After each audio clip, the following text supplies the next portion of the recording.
और चूंकि जब चुनाव हम लोग लड़ रहे थे और उसी समय हमने ये कहा था कि ये सरकार दिल्ली में नहीं, रांची के हेडक्वार्टर के कमरे से नहीं चलेगा, बल्कि ये सरकार गांव गांव जा जा करके सरकार गांव के लोगों की तकलीफ को दूर करेगी। इसका मतलब स्पष्ट था कि विगत 20 वर्षों में हम ना हमारा ब्लॉक कार्यालय काम कर रहा था, ना जिला कार्यालय काम कर रहा था। 2019 के आसपास CNT-SPD को लेकर किस तरीके से यहाँ के लोग सड़कों पर उतरे पूरे राज्य में, पूर्व की सरकार हमारे CNT-SPD को खत्म करने की प्रयास में थी, जिसका पुरजोर हम लोगों ने विरोध किया। अनगिनत लोगों पर केस कचहरी हो गया। यही खूंटी में तो क्या एक नाम है, याद नहीं आ रहा था, उसको तो गोली भी मार दिया गया था। लेकिन विगत 20 वर्षों में इन लोगों ने उन कर्मचारियों को आपके सेवा में ना लगाकर खुद की सेवा में लगा दिया, और यही वजह है आज करोड़ों करोड़ों समस्याएं गांव में पड़ी। जहां आदिवासी दलित पिछड़ों को जमीन में बैठाया जाता था, आज वो आदिवासी बच्चा उन अंग्रेजों के साथ उसके बगल में बैठ कर शिक्षा ग्रहण कर रहा है। देखकर बहुत ही ज्यादा तकलीफ होती कि हमारी महिलाएं बड़े पैमाने पर हड़िया दारू बेचती हैं बेचारे, हाथ में, पेड़ के नीचे, बस स्टैंड के अगल बगल। आपको मैं बता दूं, इससे हमारा समाज आगे नहीं बढ़ेगा, इससे बल्कि हमारा समाज और पिछड़ जाएगा। और जब तक हम रहेंगे, आप पदाधिकारी जिला और प्रखंड कार्यालय नहीं, बल्कि आपके दरवाजे में खटखटाते हुए हर दिन कोई ना कोई आपकी समस्या का समाधान करने के लिए पहुंचेगा। जैसे दिवाली दशहरा हर साल आता है, जैसे क्रिसमस हर साल आता है, वैसे ही सरकार आपके द्वार भी हर साल आपके लिए लगाएंगे। सभी को जोहार।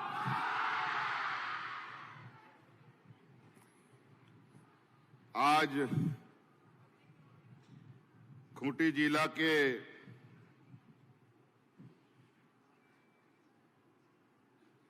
ये कचहरी मैदान में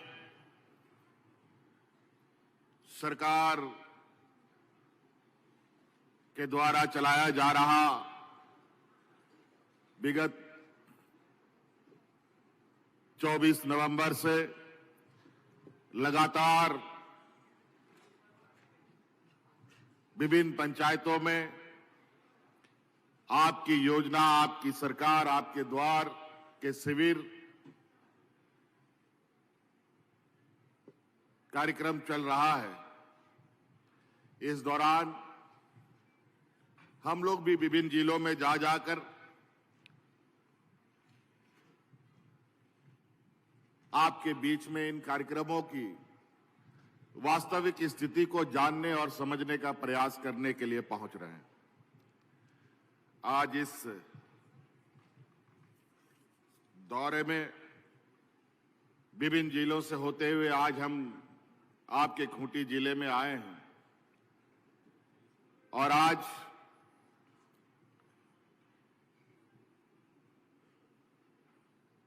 यहां उपस्थित आप सभी खूंटी जिला के विभिन्न गांव, पंचायत, टोले, मोहल्ले से आए हुए, ब्लॉक, प्रखंडों से आए हुए हमारे किसान भाइयों, माताएं, बहनें, बड़े बुजुर्ग, नौजवान साथी, हमारे छात्र छात्राएं और मंचासीन हमारे साथ अतिथिगण, आप सबका मैं इस कार्यक्रम में हार्दिक अभिनंदन करता हूं। अभी हम लोगों का विधानसभा सत्र भी प्रारंभ हो गया है आज से, और इसी बीच ये कार्यक्रम भी चल रहा है। थोड़ा समय निकालकर आज हम आपके जिले में आए हैं, क्योंकि बगल का जिला था। अगर दूर का जिला होता कार्यक्रम का तो शायद हम ना जा पाते। इसीलिए आज आपके जिले को हम लोगों ने चिन्हित किया था कि इस दौरान हम लोग इस आसपास वाले जिले में जाएंगे। ये कार्यक्रम हम लोगों ने 24 नवंबर भगवान हमारे सिद्धू कान्हू चांद भैरव फूलो झानो की वीर धरती से शुरू किया था। ये कार्यक्रम, ये शिविर, ये पहली बार नहीं लग रहा है।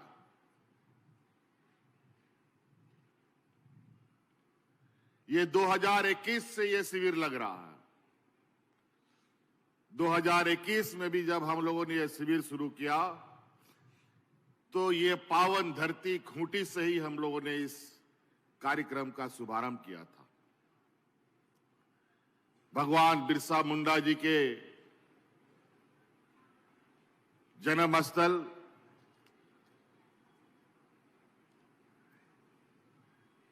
उन्हीं के जगह से ये कार्यक्रम शुरू किया था। 2022 में भी लगा, अब 2023 में हम लोग इस कार्यक्रम को सिद्धू कान्हूचांद भैरव जी के जन्म स्थल से शुरू किया और पूरे राज्य में 23 नवंबर से लेकर आज तक पूरे गांव में, पंचायतों में एक त्योहार सा माहौल हो गया। और चूंकि जब चुनाव हम लोग लड़ रहे थे और उसी समय हमने ये कहा था कि ये सरकार दिल्ली में नहीं, रांची के हेडक्वार्टर के कमरे से नहीं चलेगा, बल्कि ये सरकार गांव-गांव जा जा करके सरकार गांव के लोगों की तकलीफ को दूर करेगी।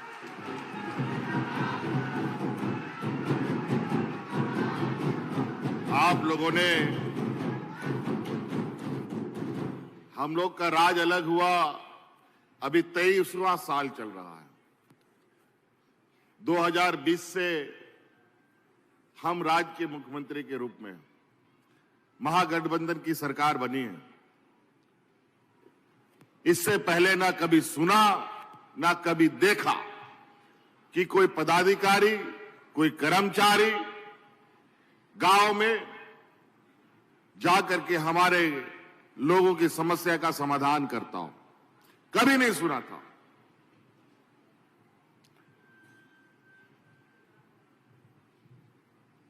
जब हमारी सरकार आई तो आते ही तो एक बहुत बड़ा चुनौती हमको पकड़ लिया, हमारे पूरे राज्य को ढक लिया, पूरा देश दुनिया को ढक लिया, जिसको कोरोना कहा हम लोगों ने।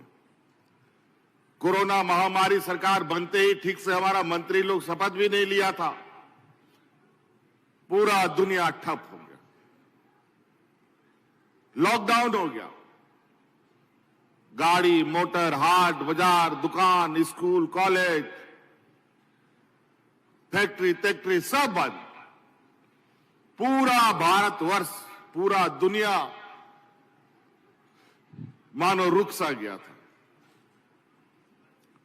और इस चक्कर में आपको यह भी याद होगा कि इस लॉकडाउन के कारण हमारे राज्य से कई लाख लोग दूसरे राज्यों में रोजगार करने के लिए जाते थे और उनको अचानक लॉकडाउन का सामना करना पड़ा। किसी को फैक्ट्री मजदूरी से बाहर कर दिया गया, फैक्ट्री से निकाल दिया गया।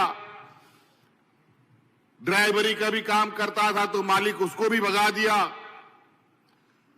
अलग अलग राज्यों से दूसरे राज्यों के लोगों को भगाने लगा लोग। बहुत डरावना और भयावह माहौल था। उसमें भी लाखों मजदूर हमारे दूसरे राज्यों में जाके फंस गए।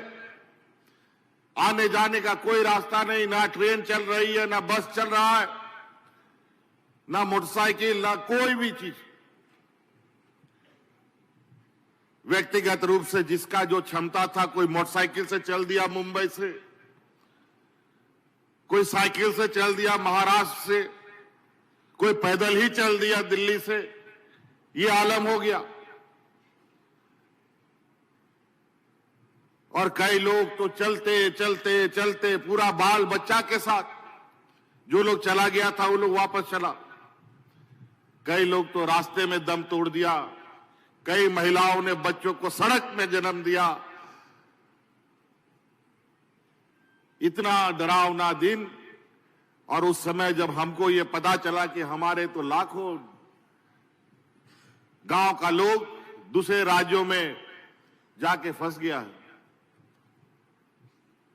चारों तरफ त्राहिमाम पूरे देश के अंदर, लेकिन लॉकडाउन को जरा सा भी ढील ना देने के लिए कोई भी सहूलियत नहीं दिया। नतीजा अनेकों लोगों की इस लॉकडाउन में अपनी घर वापसी में अपनी जान गंवानी पड़ गई। तो उस समय सबसे पहले देश में हमने ये निर्णय लिया कि हम अपने मजदूरों को हर हाल में, कहीं भी देश का कोना हो, 7 समुंदर पार हो, वहां से उठा के लेके हम आएंगे। और ये भी आपको मालूम होगा कि हम अपने मजदूर भाइयों को जो कभी जीवन में हवाई जहाज में नहीं चला, और हमारे जो विपक्ष के लोग कहते थे कि हवाई चप्पल वाला को हवाई जहाज में चढ़ाएंगे, आज तो बेचारा उनको हवाई जहाज में नहीं चढ़ाया, लेकिन सड़कों पर मरने के लिए मजबूर जरूर किया। लेकिन इस कोरोना काल में उन हवाई चप्पल वाले मजदूर भाइयों को भी हम हवाई जहाज से ढो ढो करके लाए और गांव भेजने का काम किया था।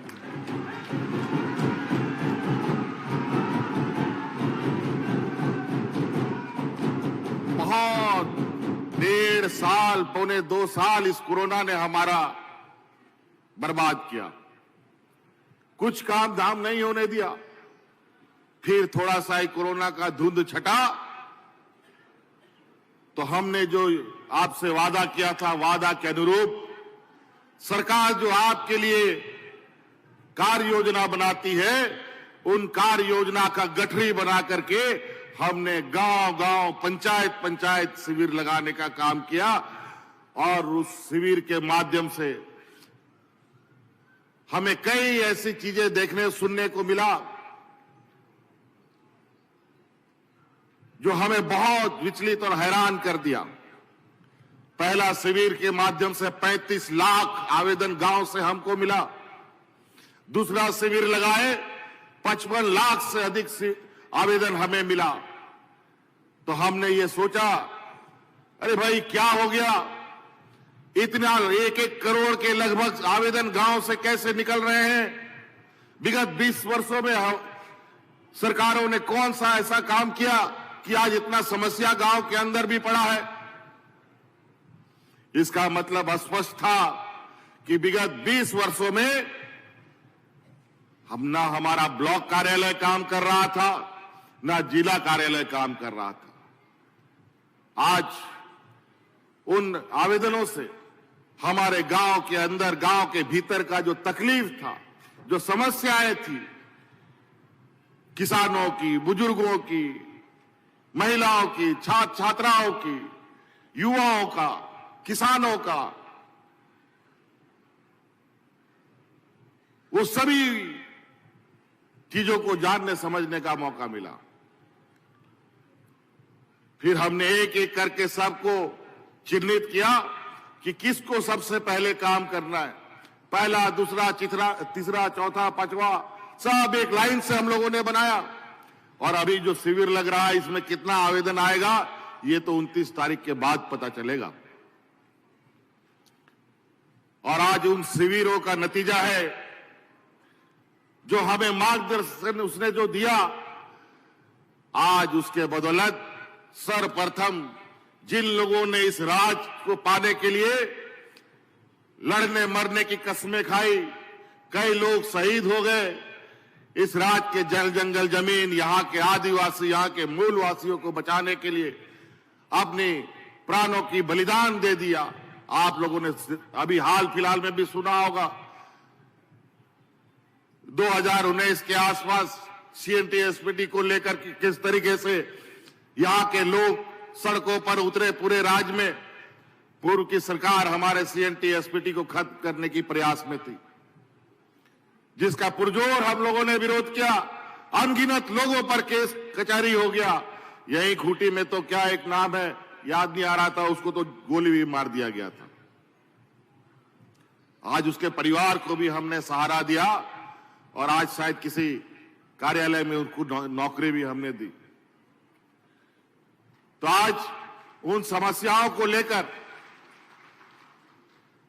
सबसे पहले हमने कहा कि नहीं, यहां सबसे जो अधिक बुजुर्ग लोग हैं, जो जीवन भर, अभी किसी का 80 साल, किसी का 90 साल हो गया, अभी भी वो भटक रहा है अपनी पेंशन के लिए। बेटा लोग भी उसको बिना पेंशन नहीं मिलने की वजह से घर के बाहर निकाल दिया गरीबी के कारण। वो अपना पेट पालेगा कि अपना इतना बड़ा खानदान का पेट भरेगा? इसलिए हमने निर्णय लिया कि इस राज्य में जितना भी 60 साल से अधिक बुजुर्ग होगा, सबको पेंशन देने का काम करेगा। और आज डिबरी लगा करके, टॉर्च लगा करके 60 साल की उम्र के लोगों को भी आप गांव में खोजेंगे तो आपको कोई वृद्ध व्यक्ति नहीं मिलेगा जिसको पेंशन नहीं मिलता है।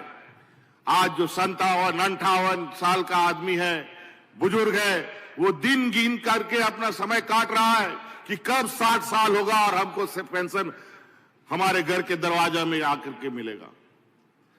अभी इसी जिला यात्रा के दौरान मुझे कुछ जिलों में बड़ा आश्चर्यचकित करने वाला जानकारी मिला कि एक घर में एक पिताजी है जिसका उम्र 90 साल का है। वो बेचारा 90 साल तक भटकता रहा, उसको पेंशन नहीं मिला। और जो हम लोगों ने कार्यक्रम शुरू किया तो उसमें पता चला कि उस बुजुर्ग को भी पेंशन मिला, उनकी पत्नी को भी पेंशन मिल गया और उसका बेटा भी आज 60 साल का हो गया है, बेटा को भी पेंशन मिल रहा है।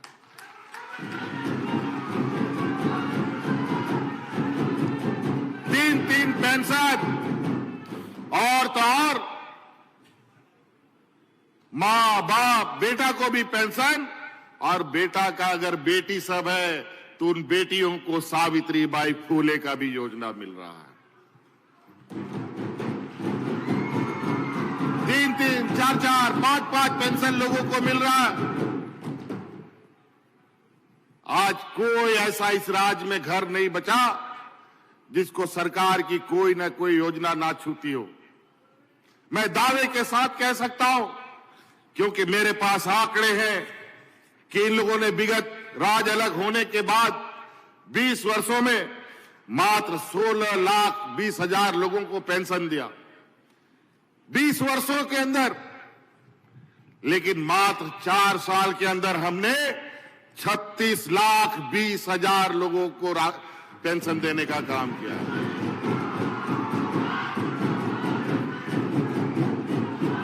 ये देश का पहला राज्य है जो सबको सर्वजन पेंशन से जोड़ा है। वृद्ध व्यक्तियों को, विधवा महिलाओं को, विकलांगों को। विधवाओं में भी पहले भेदभाव कि इतने ही विधवाओं को पेंशन मिलेगा, बेचारा 40 साल 50 साल जब तक नहीं होता था उसका पेंशन नहीं बनता था।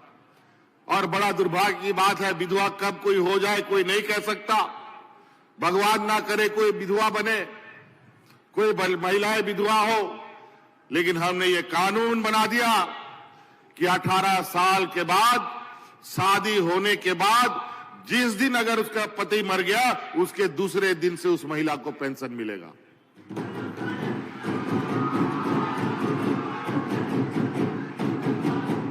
बहुत ऐसी बातें, जो चीज, कई सारी बातें हमारे मंत्रियों ने कहा।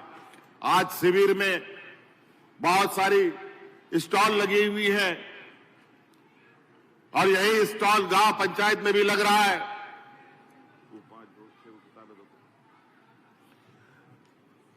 आप उन शिविरों में जाइए और उन शिविरों में जा करके आप अपने लिए रोजगार, स्वरोजगार, किसानों के लिए बिरसा हरित ग्राम योजना, पशुधन योजना, दीदी बाड़ी योजना महिलाओं के लिए, फूल उझानो योजना, छात्रों के लिए पेंशन कार्ड, छात्रवृत्ति और गुरुजी क्रेडिट कार्ड जैसे कार्ड मिल रहे हैं। गांव में आज हमारा गरीब इतना गरीब है कि आज इसका वजह है कि देश का सबसे पिछड़ा राज्य झारखंड है। लेकिन जब राज्य अलग हुआ था ना, उस समय हम लोग का सरप्लस बजट था। मतलब राज्य सरकार के पास पैसा बहुत था, लेकिन 20 साल में वो सरप्लस बजट घाटे के बजट में चला गया। कहां चला गया वो पैसा? किसके जेब में चला गया वो पैसा? पूरा खजाना खाली कर गया। गरीबों का हक अधिकार मारा, यहां के कर्मचारियों के हक अधिकार को मारा। हर तरफ 20 वर्षों तक लूट का तांडव होता रहा। आज जो कर्मचारी हैं, जो पंचायत में कर्मचारी दिख रहे हैं, आज जहां चल जाने का रास्ता नहीं है, कोई गाड़ी मोटर नहीं जा सकता, वहां ट्रैक्टर से, बैलगाड़ी से, मोटरसाइकिल से लोग ब्लॉक ऑफिस का कंप्यूटर और लैपटॉप और प्रिंटर ले जाकर के गांव में बैठा हुआ है। आज हाथों हाथ वृद्धा पेंशन बन रहा है, हाथों हाथ राशन कार्ड बन रहा है, हाथों हाथ सावित्रीबाई फूले कार्ड बन रहा है, हाथों हाथ आय प्रमाण पत्र, जाति प्रमाण पत्र, मृत्यु प्रमाण पत्र बन रहे हैं। नहीं तो इसके लिए पहले ब्लॉक कार्यालय भटको, और ब्लॉक कार्यालय में भी दलाल के बगैर घुस नहीं सकते। आप कौन दलाल पंचायत के शिविरों में जाएगा, आप लोग चिन्हित कीजिए। और आज अगर कोई ऐसी हिम्मत करता है तो उसको चिन्हित करके उसकी शिकायत हम तक करें, उसको अविलंब दंड दिया जाएगा। आज हमारा गांव का लोग इतना गरीब है, आज बहुत सारा लोग ब्लॉक कार्यालय भी नहीं देखा है, बीडीओ सीओ को ना ये भी नहीं जानता है, डीसी एसपी का तो बहुत बड़ी बात है। आज इसीलिए हमने अब आपको ब्लॉक कार्यालय, जिला कार्यालय भटकने की जरूरत ना पड़े, इसीलिए सभी कार्यालयों को हमने आपके दरवाजे में पहुंचा रखा है। और आज जो कर्मचारी, लाखों कर्मचारी को जो सरकार तनख्वाह देती है, वो तनख्वाह आपके सेवा के लिए कर्मचारियों को मिलता है। लेकिन विगत 20 वर्षों में इन लोगों ने उन कर्मचारियों को आपके सेवा में ना लगाकर खुद की सेवा में लगा दिया, और यही वजह है आज करोड़ों करोड़ों समस्याएं गांव में पड़ी है। आज यही कर्मचारियों को सम्मानपूर्वक नौकरी करने के लिए भविष्य की चिंता ना करते हुए, भविष्य की चिंता सरकार उसका करेगी, और ईमानदारी से आज वही कर्मचारी आपके गांव में पहुंचे। हमारा गांव देहात इतना गरीब, इतना कमजोर। अभी हम आ रहे थे, जब हमारा विधानसभा सत्र चल रहा था, 11 बजे से शुरू होता है, हम 11 बजे भी मजदूरों को सड़क के किनारे बैठे देखे। 11 बजे के बाद तो मुझे नहीं लगता है कि उसको किसी जगह मजदूरी मिलेगा। बेचारा जितना दूर गांव से आया था, खाली हाथ उसको वापस घर जाना पड़ेगा। अगर उसको 50 रुपया या 25 टका भाड़ा लगा आने में, तो 25 टका जाने में भी भाड़ा लगेगा। ये हालत है, इतनी गरीबी है। और इसके ऊपर सबसे पहले गांव में हमारे बच्चियों पर कहर पर बाता है गरीबी। 8वां 9वां 10वां हमारी बच्ची पास नहीं करती है, मां बाप लोग उसके लिए दूल्हा ढूंढने लगता है, शादी कर देता है। बेचारा ठीक से पढ़ भी नहीं पाई और घर का बोझ उसको लाद दिया। हम उन मां बाप से विनती करेंगे कि अब बेटियां हमारी बोझ नहीं बनेंगी, अब बेटियों के लिए सरकार जिम्मेवारी उठाएगी। इसका पहला कदम सावित्रीबाई फूले योजना यहां से हमने जोड़ा है। आज इस योजना से हम लोग लगभग 8 लाख बच्चियों को जोड़ा और इस जिला दौरा के दौरान मुझे पता चला कि जो हमने नियम बनाया है वो हमारी 2 बेटियों के लिए हमने नियम बनाया। तो कुछ बच्चियों से जब हमारी मुलाकात हुई, वहां दर्जनों बच्चियां थी, दर्जनों बच्चियों से हमने पूछा क्या सावित्रीबाई फुले योजना का लाभ मिला बेटा तुमको? सब लोग हाथ उठाया, एक बच्ची ने हाथ नहीं उठाया। फिर हमने पूछा तुमको क्या हो गया? तो उसी ने बताया कि 2 बेटियों के लिए यह कानून बना। ये पदाधिकारियों ने ठीक से मुझे बताया नहीं, अगर बताया होगा तो हमको याद नहीं। हमने उसी समय निर्णय लिया, आप घर में अगर 4 बेटी भी है, 3 बेटी भी है, तो 5 बेटी भी है, तो सभी को सावित्रीबाई फुले योजना देंगे।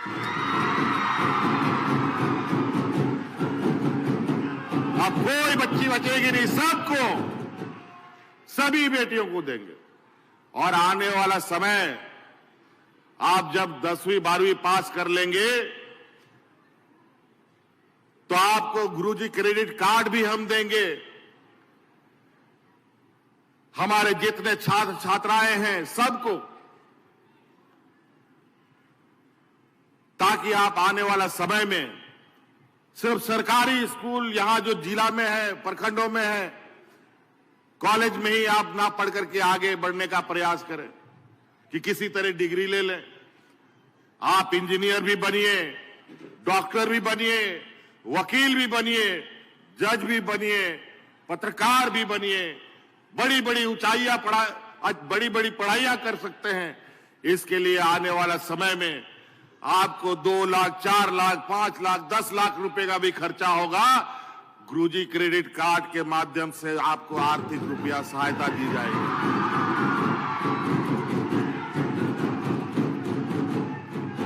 आपको काम उसके लिए कोई और उसमें कोई चीज घर बंधक रखने का जरूरत नहीं है, कोई आपको जमीन बेचने का जरूरत नहीं है, गाय गोरू बेचने का जरूरत नहीं है, कोई गारंटी की जरूरत नहीं है। उस पैसे का गारंटर सरकार बनेगा, सरकार आपका जिम्मा उठाएगी। और जब तक आपका पढ़ाई पूरा होगा तब तक सरकार को पैसा भी नहीं देना है। आप पूरा पढ़ाई पूरा कर लीजिए, नौकरी लगेगा तो थोड़ा थोड़ा करके सरकार को पैसा वापस कर दीजिए। क्या ठीक बात है कि नहीं?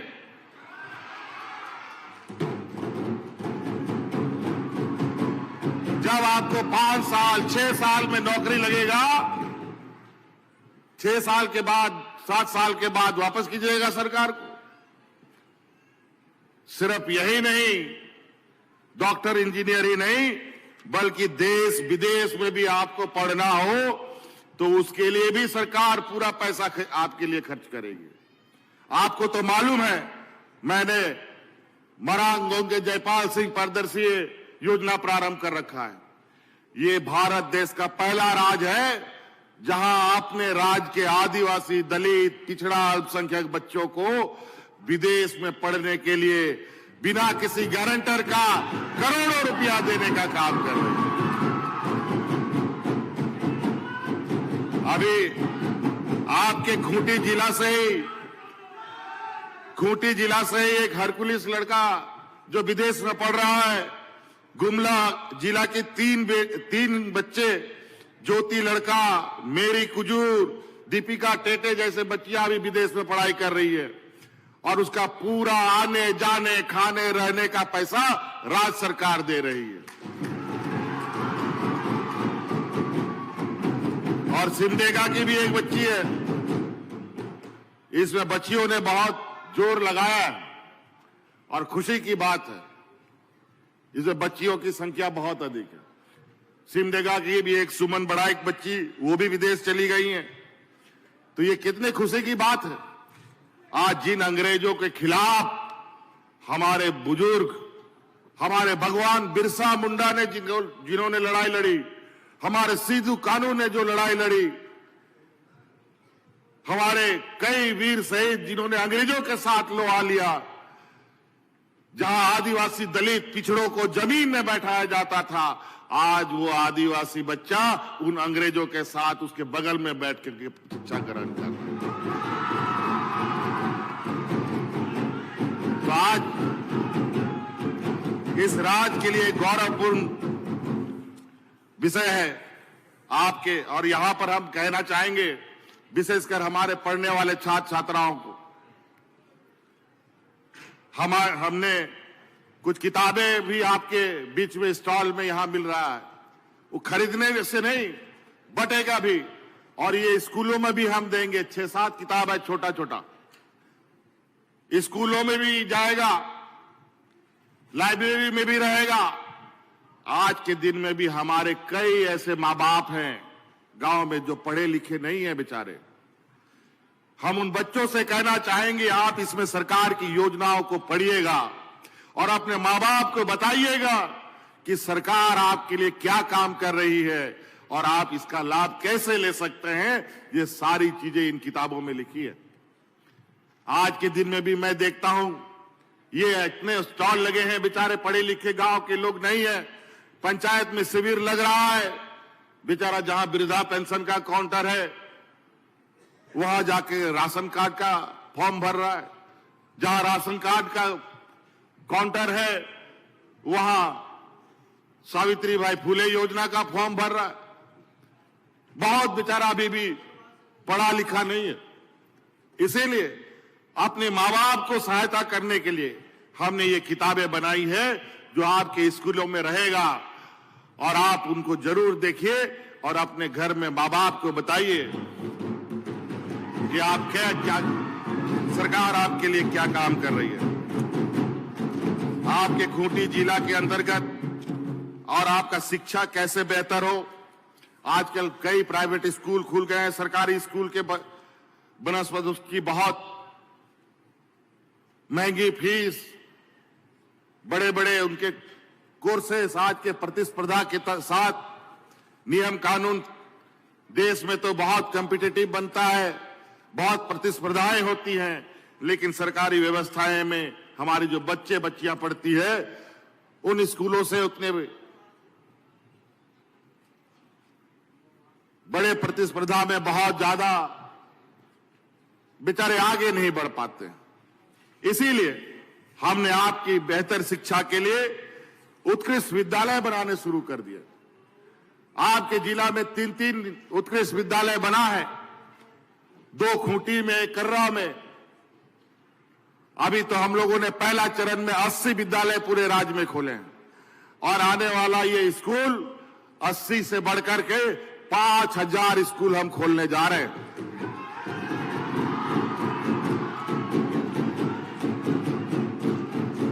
और वो स्कूल पूरी तरीके से प्राइवेट स्कूलों की तरह चलेगा। उसमें कंप्यूटर लैब भी रहेगा, केमिस्ट्री लैब भी रहेगा, बायोलॉजी लैब भी रहेगा, ज्योग्राफी लैब भी रहेगा, फिर सभी तरीके से सुसज्जित। और उसमें जो शिक्षक होंगे वो बेहतर ट्रेनिंग लेकर के उच्च शिक्षा वाले शिक्षक उन स्कूलों में सभी सब्जेक्टों के अलग अलग शिक्षक होंगे। और आप उस स्कूल में जो हमारे गरीब गुरुआ बच्चे हैं उसमें मुफ्त पढ़ाई करने का काम करेंगे। अभी कई सारी बातें हैं, अगर मैं उन सबको गिनाना शुरू कर दूंगा तो समय बहुत कम पड़ेगा। अभी हमें और भी कार्यक्रम में भी जाना है। हम यहां पर महिलाओं से विशेषकर दीदी लोग आती हैं, आप लोग बहुत मेहनत करती हैं। आज आपके बदौलत हम कितनी लंबी लंबी लड़ाई जीत पाते हैं जिसका अंदाजा नहीं है। कोरोना का महामारी को याद कीजिए,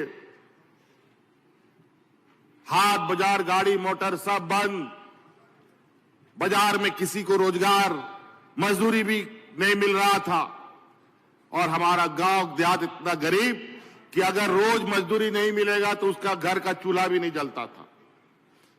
और ऐसी स्थिति में भी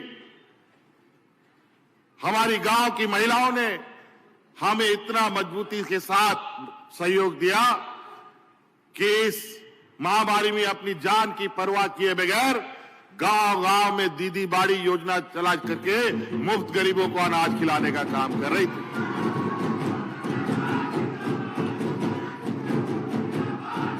लेकिन इसमें मुझे बहुत एक तकलीफ होती है, देखकर बहुत ही ज्यादा तकलीफ होती है कि हमारी महिलाएं बड़े पैमाने पर हड़िया दारू बेचती हैं बेचारे, हाथ में, पेड़ के नीचे, बस स्टैंड के अगल बगल। बहुत इससे आपको मैं बता दूं, इससे हमारा समाज आगे नहीं बढ़ेगा, इससे बल्कि हमारा समाज और पिछड़ जाएगा। और इसमें कुछ लोग बड़े सुनियोजित तरीके से इसका एक व्यापार बना लिया है और वो हमारे हाथ के माध्यम से अपना जेब भर रहा है। मैं उन महिलाओं से कहना चाहूंगा कि आपके लिए हमने फूलो झानो आशीर्वाद योजना लाया। आप जो माथा में जो हड़िया का डेगची पे लेके घूम जाते हैं, आप वो डेगची को उठा के फेंकिए और सरकार की योजना को माथा में लेके चलिए। देखिए आप कितना मान सम्मान से जिएंगे, हमारा परिवार और समाज कितने मान सम्मान से आगे बढ़ेगा, फिर कोई नहीं रोक सकता। आज कई लोग आदिवासी समाज को अलग अलग तरीके से तंज कसते हैं।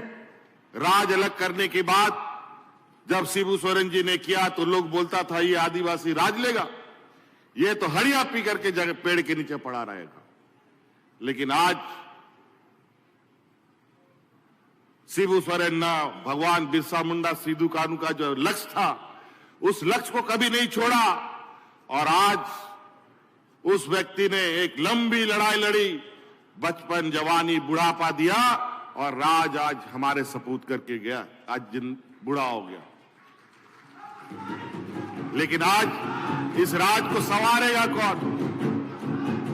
आज हम जब सरकार पे आए तो आज इन लोगों ने कहा चलो राज अलग हो गया तो क्या हुआ, राज तो हम ही लोग करेंगे, यहां का आदिवासी को थोड़ी चलाने आएगा राज।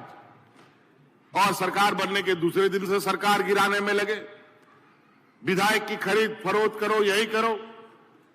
हमारे कोई जात बिरादरी के भाई लोग उनके एजेंट बनकर के काम करते हैं और हमें एकजुट नहीं रहने देते। और आज इतनी मजबूती के साथ हर घड़ी सरकार गिराने का षड्यंत्र रचते हैं, कभी हमको जेल ले जाने का, कभी हमको इसका डराव उसका डराव धमकाने का काम करते हैं, षड्यंत्र रचते हैं। लेकिन आज पूरा 4 साल हमने सरकार भी चला के दिखाया और सरकार को गांव तक पहुंचा करके भी दिखाया।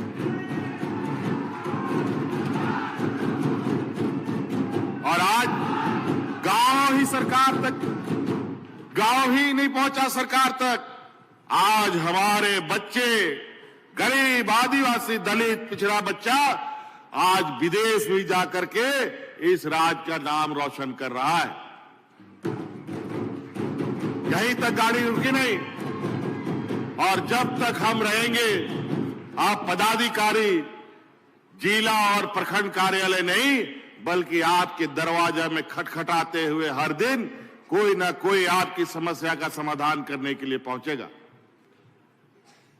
हर इंसान को रोटी, कपड़ा और मकान बहुत जरूरी है,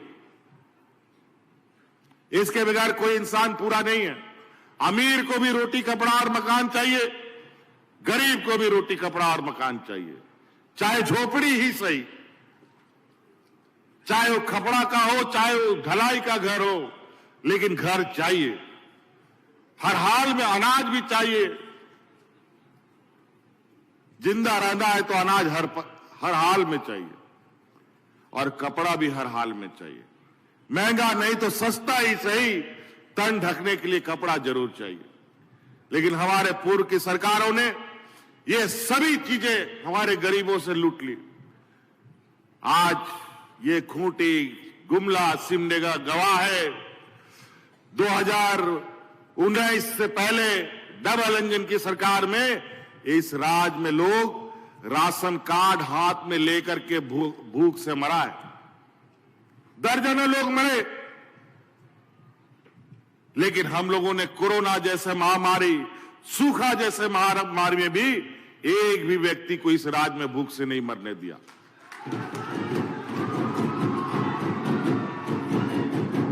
सामान्य जीवन में लोग भूख से मर गए, बड़ा चिंता का बात।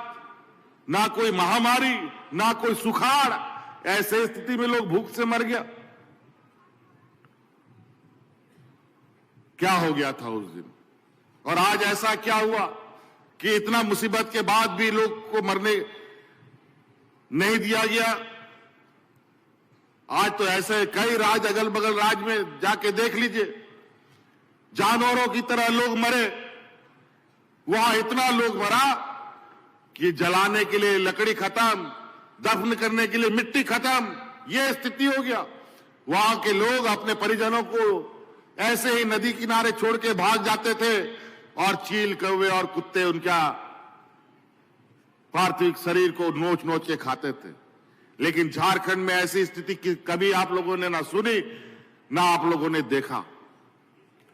कैसे कोरोना को हम लोगों ने शांतिपूर्वक पार किया, कोई अफरा तफरी हमने नहीं होने दी, क्योंकि उसमें सरकार आंख कान नाक खोल करके इस राज्य की जनता की रखवाली कर रहा था। और इसी रखवाली में हमारे दो मंत्री की जान चली गई। दोनों कोरोना का शिकार हो गए और वो मारे गए, लाख मना करने के बावजूद। तो कई ऐसी चुनौती होती है जहां लोग साथ छोड़ के भाग जाते हैं। आप इस बात के बिल्कुल गांठ बांध के रखिएगा। बहुत सारे लोग आते हैं जाते हैं, बहुत मिठास मिठास बात करते हैं। यहां मैं अभी 15 नवंबर में भी आया था, बहुत सारी चीजें सुनने सुनाने को मिला, लेकिन बहुत बातों को रखने का मौका नहीं मिला। लेकिन आज आप देखिए, क्या कभी कोई पदाधिकारी आपके बीच में जाता था? पूछिए जरा। आज कई गरीबों का इन लोगों ने लगभग 11 लाख राशन कार्ड गरीबों का डिलीट कर दिया। तो लोग भूख से मरेगा नहीं जी? यही वजह है लोग भूख से मर गया। वही हमारी सरकार बनने के बाद अतिरिक्त 20 लाख राशन कार्ड, हरा राशन कार्ड बना करके हम लोगों ने आपके बीच में बांटा।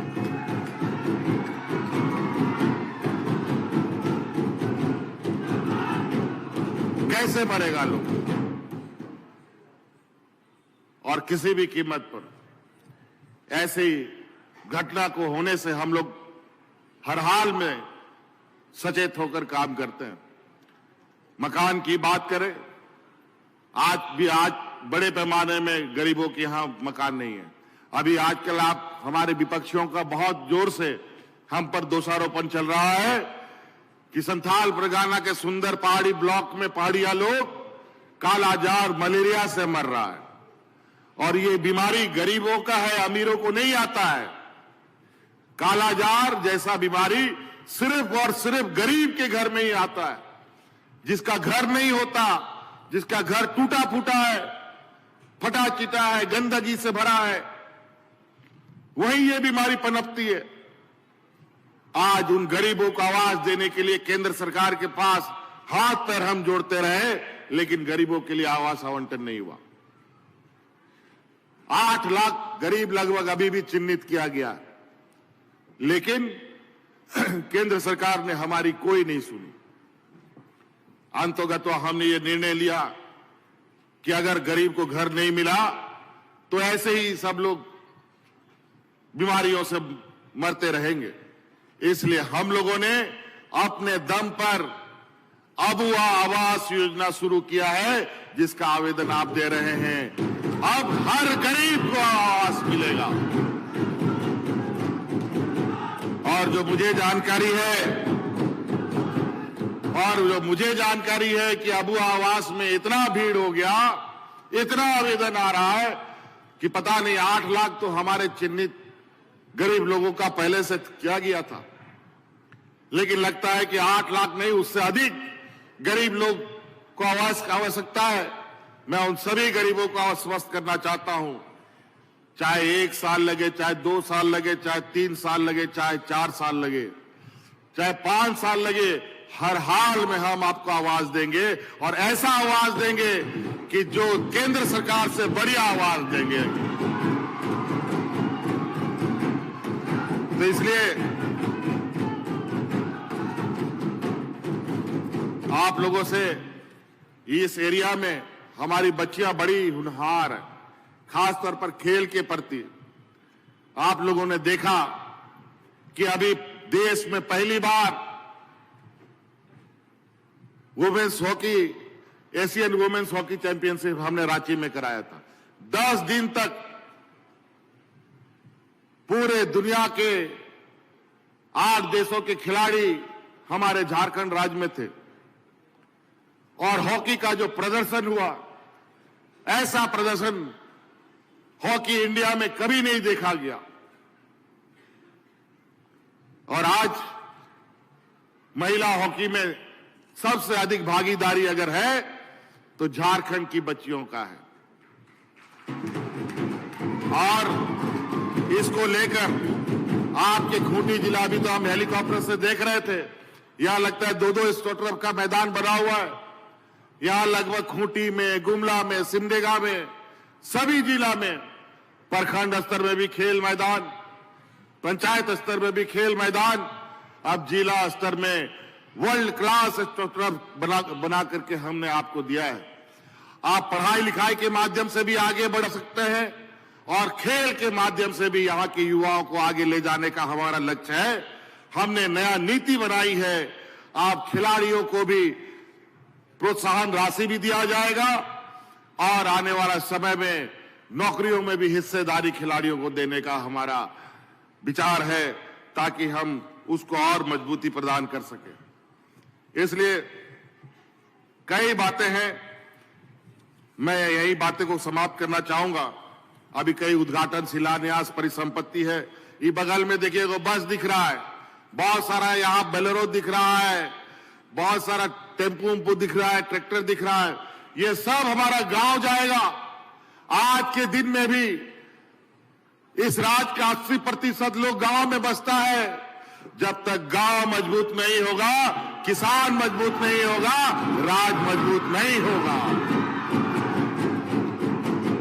आज इस नवजात राज्य को जो 2000 ईस्वी में जन्मा, 2000 ईस्वी में जब झारखंड का जन्म हुआ, ये नवजात बच्चा उस समय छोटा था, अब कुछ सालों के बाद 25 साल का हो जाएगा।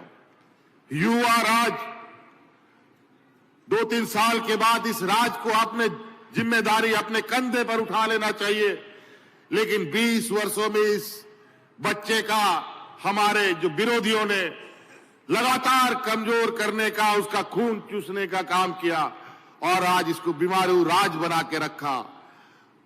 अभी विगत 3-4 साल से मैं लगातार जो हमारा गांव के लोग हैं उनको मजबूत करने में लगा हूं, चाहे वो किसान हो, चाहे वो नौजवान हो, चाहे महिला हो, चाहे पुरुष हो। कम पढ़े लिखे लोगों के लिए भी योजना है, बहुत अच्छे पढ़े लिखे लोगों के लिए नौकरियों का लगातार आपको देखने को मिल रहा है। डेट निकल रहा है, कहीं कहीं कुछ आपको भ्रमित करने के लिए डेट कैंसिल उंसिल की भी बातें आती है। कुछ लोग अभी भी व्यवस्था के अंदर षड्यंत्रकारी लोग बैठे हैं जो हमारे कामों में बाधित डालने का काम करते हैं। चिंता मत कीजिए, अब अगला चुनाव फिर से अगले 5 साल के लिए चुनाव होगा और उसके बाद 5 साल जो ये सरकार आपके द्वार है, अब ये तो हर साल लगेगा। जैसे दिवाली दशहरा हर साल आता है, जैसे क्रिसमस हर साल आता है, वैसे ही सरकार आपके द्वार भी हर साल आपके लिए लगाएंगे ताकि गांव के लोगों का समग्र विकास हो सके।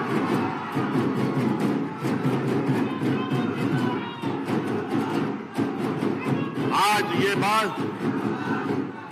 ये बस जो लगी हुई है, आज गांव का कई ऐसा क्षेत्र है जहां आज भी गांव शहर से अछूता है, नहीं पहुंच पाते गांव से लोग शहर की ओर। ये बस गांव-गांव में घूमेगा। मुख्यमंत्री ग्राम गाड़ी योजना हम लोगों ने प्रारंभ किया है। अब ये गांव से शहर में हमारे ग्रामीणों को लाएगा और इस बस के अंदर हमारा आंदोलनकारी, हमारा बूढ़ा बुजुर्ग, हमारी महिलाएं, हमारी छात्र छात्राएं मुफ्त सफर करेगी।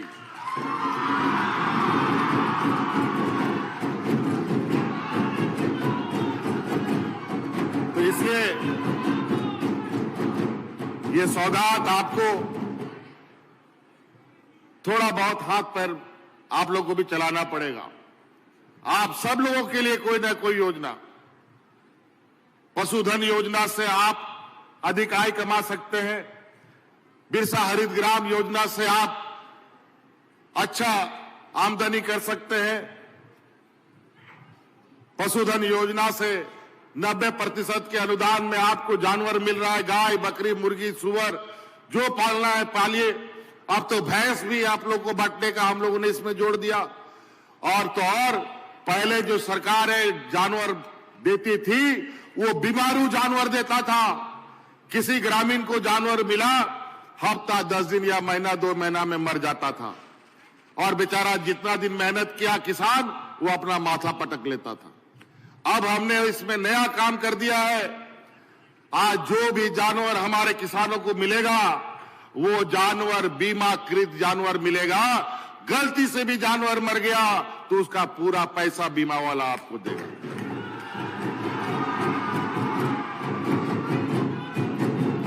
तो आप वो काम भी कीजिए। आज के दिन में भी मांस, मछली, मुर्गा, अंडा, दूध हम लोग को दूसरा राज्य से लाना पड़ता है। दूसरे राज्य के लोग यहां आकर के बेच करके अपना व्यापार से माला माल हो रहे हैं। तो हमारा गांव का ही लोग गाय, बकरी, मुर्गी पाल करके क्यों नहीं दूध, अंडा, मीट, मांस, मछली बेच करके अपना आमदनी बढ़ाएगा। हम क्यों दूसरे राज्य से इन चीजों को आने दें। हमारा यहां का मूलवासी आदिवासी तो सदियों से जानवरों को पालता रहा है और ये हमारे खून में भी है।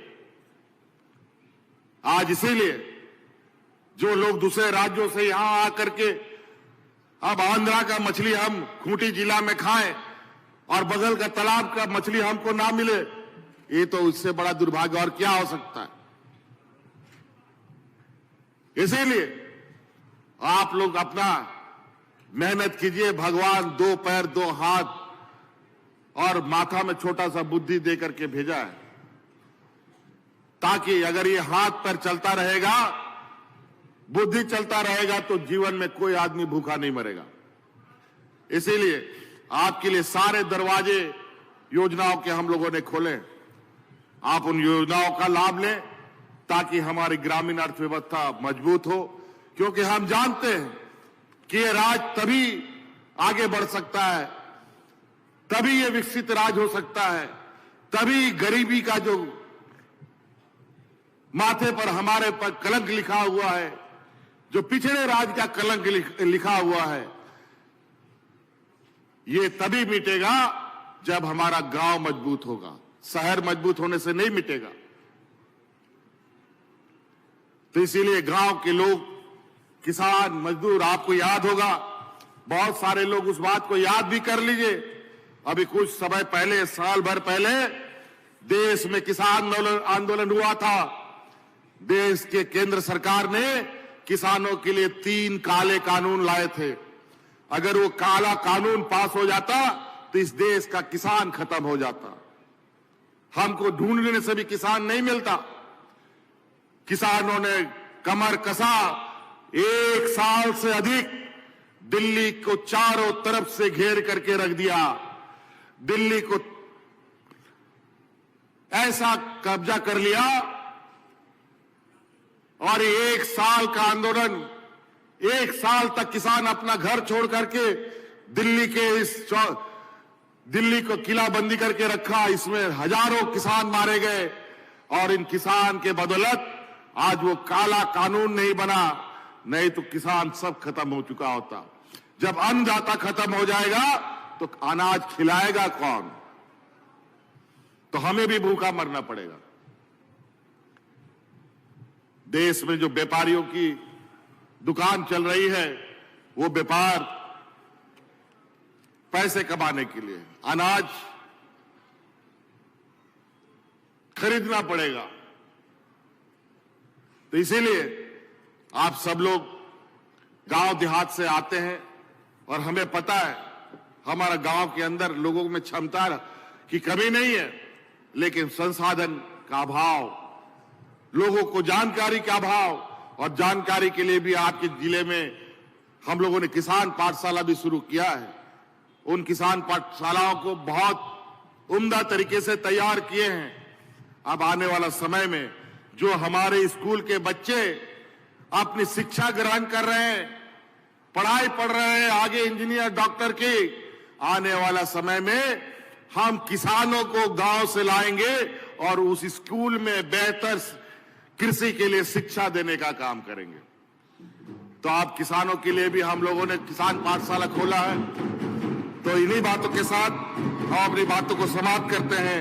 कई और बातें हैं, लेकिन फिर कभी मिलेंगे किसी और गांव पंचायत टोलों में। यहीं पर आप सबका यहां आने के लिए पुनः पुनः बहुत बहुत धन्यवाद करते हुए फिर से आप सब लोग को जोहार।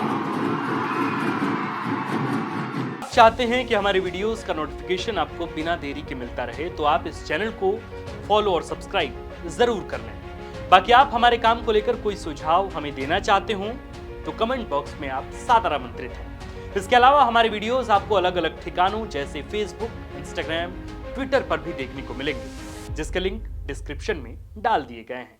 शुक्रिया।